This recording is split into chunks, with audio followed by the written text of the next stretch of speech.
వికారాబాద్ జిల్లా లగచర్ల ఘటనలో రిమాండ్ ఖైదీగా ఉన్న హీరియా నాయక్ కి సంఖ్యలు వేసి ఆసుపత్రికి తీసుకెళ్లిన ఘటనలో జైలర్ సంజీవ్ రెడ్డిపై సస్పెన్షన్ వేటు పడింది.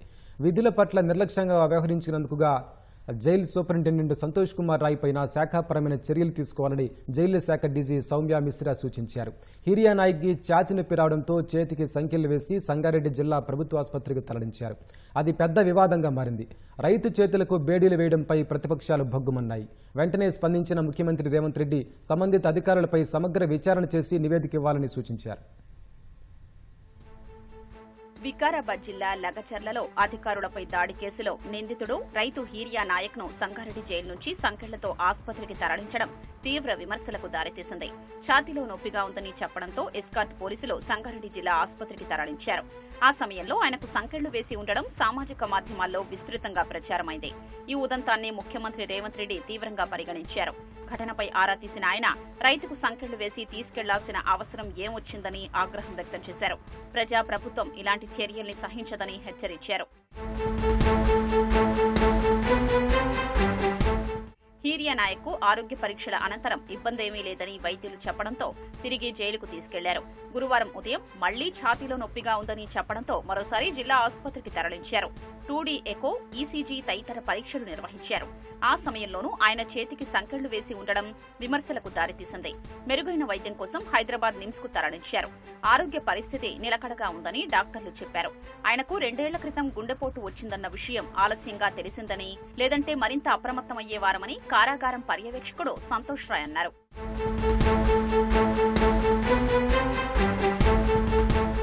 హీరియా నాయక్ కు ఆరోగ్యం బాగోలేదని తెలుసుకున్న కుటుంబ సభ్యులు సంగారెడ్డి ఆసుపత్రికి వచ్చారు. అప్పటికే సంకెళ్ల అంశం సామాజిక మాధ్యమాల్లో విస్తృతంగా ప్రచారమై విమర్శలు తలెత్తడంతో బేడీలు తొలగించారు.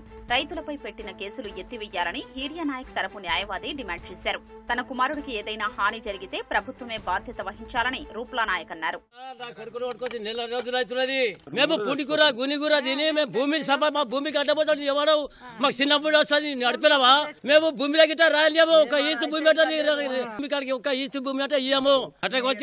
నెల దినమా తినేటోడు, తాగేటోడు, చేప కూర, రొట్టెలు, సాగర్ బుక్కేటోడు. వీరందరికి కూడా బెయిల్ నేనే చేసిన.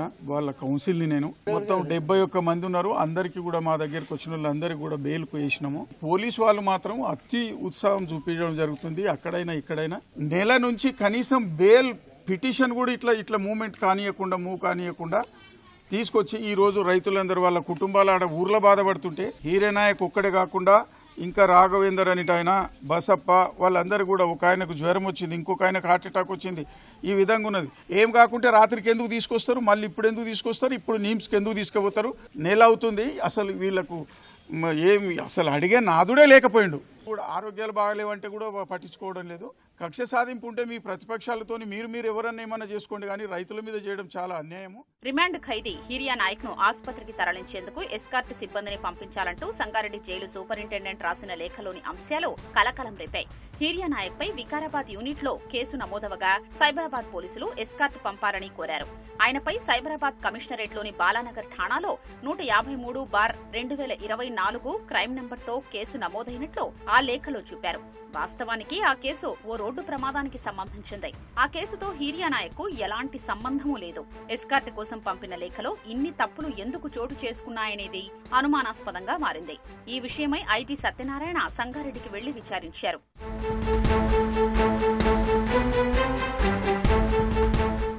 ఐజీ సత్యనారాయణ సంగారెడ్డి జైల్లో 4 గంటల పాటు వికారాబాద్, సంగారెడ్డి జిల్లాల ఎస్పీలతో పాటు జైలు సిబ్బందిని విచారించారు. సంగారెడ్డి కారాగార సిబ్బంది తప్పిదం వల్లే రైతుకు బేడీలు పడినట్లు వెల్లడించారు.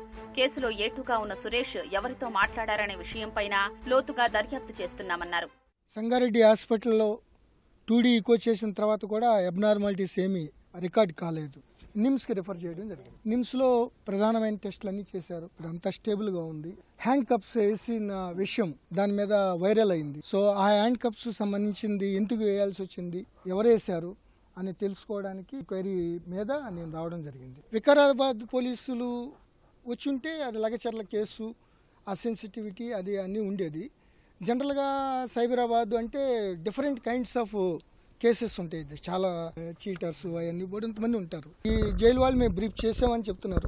సంగారెడ్డి పోలీసులు కానీ, ఎస్పీ గారు కానీ ఇటు మన వికారాబాద్ ఎస్పీ గారికి కానీ తెలియదు. జైలు అధికారులు ఉద్దేశపూర్వకంగా చేశారా లేదా పొరపాటున ఆ ఘటన జరిగిందా అనే కోణంలో ఆరా తీస్తున్నారు.